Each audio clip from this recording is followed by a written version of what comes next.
Hello बच्चों, probability chapter से एक और नया क्वेश्चन लेके आए हैं। A fair coin is tossed 8 times, find the probability that it shows head at least once. मतलब एक बार तो हेड देगा ही देगा हमें, ठीक है। एटलीस्ट एक बार, एक से ज्यादा चलेगा लेकिन एक से कम नहीं, यानी नो हेड हमें चाहिए नहीं इसमें, ठीक है। तो देखो, इस क्वेश्चन को करने का सबसे आसान तरीका है बाइनोमियल डिस्ट्रीब्यूशन, ठीक है। उससे बहुत आसानी से सॉल्व हो जाएगा, ठीक है। तो क्वेश्चन देखिए, क्वेश्चन 8 टाइम्स बोला गया ना, बहुत ज्यादा हो जाएगा इसलिए बोल रहे हैं, ठीक है। देखो, हमें फॉर्मूला पता है, क्या होता है फॉर्मूला बेटा? P ऑफ बड़ा x इज इक्वल टू छोटा x, ठीक है। उसके आगे n c x P of x q to the power n minus x, ठीक है। ये आप जानते हो ना, p का पावर x और q to the power n minus x, ठीक है। चलिए अब शुरू करें, ठीक है। देखो अब ध्यान से देखना, आपको यहाँ जो n दिया गया है वो 8 है, ठीक है, हम बोल सकते डायरेक्टली। फिर उसके बाद आपको जो x है आपका, ठीक है, वो 1 से ज्यादा, यानी जो x है आपका, ठीक है, आपको actually p of x greater than और इक्वल टू 1 चलेगा, ठीक है। Greater than equal to 1, at least 1, यानी एक बार तो मिलना है, उससे ज्यादा भी चलेगा, ठीक है। तो ऐसा अगर निकालना है तो आपको करना क्या पड़ेगा? आपको करना पड़ेगा 1 minus probability of x equal to 0। अब ऐसा क्यों बोला मैंने?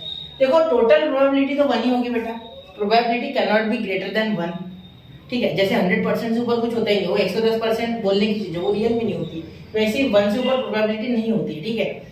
तो यहाँ अगर मैं नो हेड, ये x इक्वल टू 0 यानी नो हेड, जब हेड नहीं मिलेगा उस प्रोबेबिलिटी को माइनस कर देता हूँ, क्योंकि एक बार यानी सबसे पहला हेड तो एक ही बार गिरेगा ना, उससे पहले तो था ही नहीं एक्चुअली। अगर 2 बोलता तो मैं 1 वाला माइनस करता, लेकिन 2 नहीं बोला ना उसने बोला है कि वो एक बार तो चाहिए भाई, ज्यादा लेके आए लेकिन एक तो चाहिए। इसका मतलब यहाँ नो हेड वाला सिचुएशन हो रहा है, यानी x इक्वल टू 0 हो रहा है। ये क्वेश्चन तो समझना है यहाँ से, ठीक है। सेंटेंसेस वगैरह तो लिख पाओगे यार, बहुत आसान है। देखो, पहला सेंटेंस चाहो तो लिखना, fair coin is tossed 8 times, ऐसा लिख लेना, फिर n इज इक्वल टू 8 लिखना, ठीक है। ये चलेगा, ऐसा डायरेक्टली लिखा तो भी चलेगा। फिर it shows no head therefore x is equal to 0, ऐसे बोल दो, रैंडम वेरिएबल, वो सब आपको आता है, ठीक है। मैं क्वेश्चन पढ़ा रहा हूं आपको, देखो 1 minus p x is equal to 0, ठीक है। ये क्यों आया, इसका फील लो, क्योंकि है ही नहीं वो एक्चुअली। 1 से पहले क्या है? कुछ है ही नहीं, तो 0 है, नो हेड, ठीक है। समझे मेरी बात? नो हेड तो बहुत जगह लिखा मिलेगा, समझेगा नहीं, इसलिए मैंने बोला, ठीक है। और 1 में से क्यों माइनस किया? क्योंकि मैक्सिमम प्रोबेबिलिटी इज 1 यानी 100%, ठीक है। क्वेश्चन मार्क्स में आया है 2014, पुराना क्वेश्चन है लेकिन अच्छा है, ठीक है। चलो अब यहाँ देखो, फॉर्मूला लगाओ, तो n यानी 8c0 हमें कितने बार चाहिए? This is given, this is our choice, ठीक है। हमें कितने बार चाहिए? 0 बार, ठीक है। फिर p टू द पावर 0, ठीक है, and q to the power 8 minus 0, ठीक है।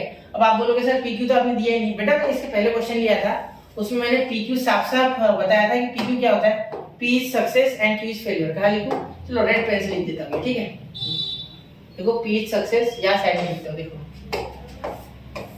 p इज सक्सेस, ठीक है, जो कि 1/2 है, और q इज फेलियर, ठीक है, फेलियर जो कि होगा 1/2। क्यों? क्योंकि कॉइन में या तो हेड गिरता है या तो टेल, मतलब हाफ पॉसिबिलिटी है ना दोनों की, कोई फिक्स पॉसिबिलिटी नहीं है कि वो 2 बार 1 बार, ऐसा नहीं है। ये जितना टेल्स गिरेगा उतना ही हेड गिरेगा, ठीक है। क्यों?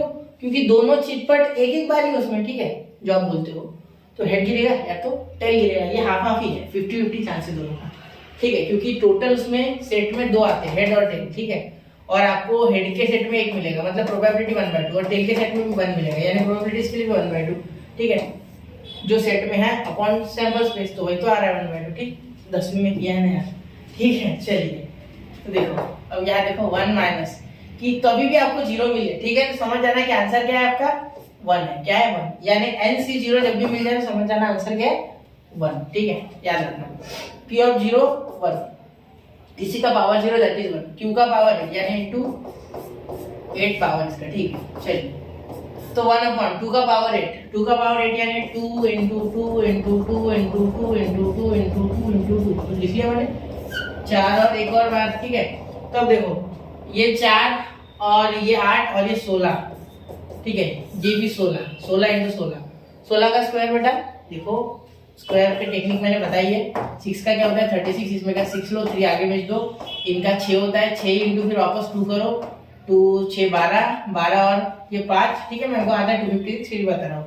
फिर ये 2 1 का स्क्वायर 1 प्लस 2 256 आ गया बच्चा। अब देखो यहाँ क्या लिखोगे 1 माइनस 1/256, ठीक है। तो आपका आंसर क्या आ रहा है? p of x greater than और इक्वल टू 1 यानी probability of head at least once, ठीक है। वो क्या हो रही है आपकी, देखो यहाँ क्रॉस मल्टीप्लाई करोगे, यहाँ 1 है, ठीक है। 256 माइनस 1 255 अपॉन 256, ठीक है। चाहो तो इसे डिवाइड करना 0.99 कुछ आएगा क्योंकि ये इसके बहुत पास है, ठीक है। आसपास 1 से कटता है वो, मतलब 0.9 कुछ 999 ऐसे कुछ आएगा, ठीक है। तो छोड़ा यहाँ तो भी आंसर चलेगा, ठीक है। या फिर डेसिमल में करना होगा कन्वर्ट तो करना, ठीक है। अगर करते हो तो मुझे कमेंट करना, ठीक है। चलिए हो गया इतना, समझ रहा है क्वेश्चन, बहुत आसान है बेटा। और ये 1 माइनस करना भूलना मत, ठीक है, वरना गलती से ये लिख के आओगे क्वेश्चन खत्म हो जाएगा, ठीक है, गलत हो जाएगा, ठीक है। चलिए, तो आशा है मैं आपको क्वेश्चन अच्छे से समझा पाया। अगर और भी कोई डिफिकल्टी है तो कमेंट करें, एक कमेंट दूं मैं आपसे, ठीक है। तो मिलते हैं अगले लेक्चर में, पढ़ते रहे, आगे बढ़ते रहे। जय हिंद, जय भारत।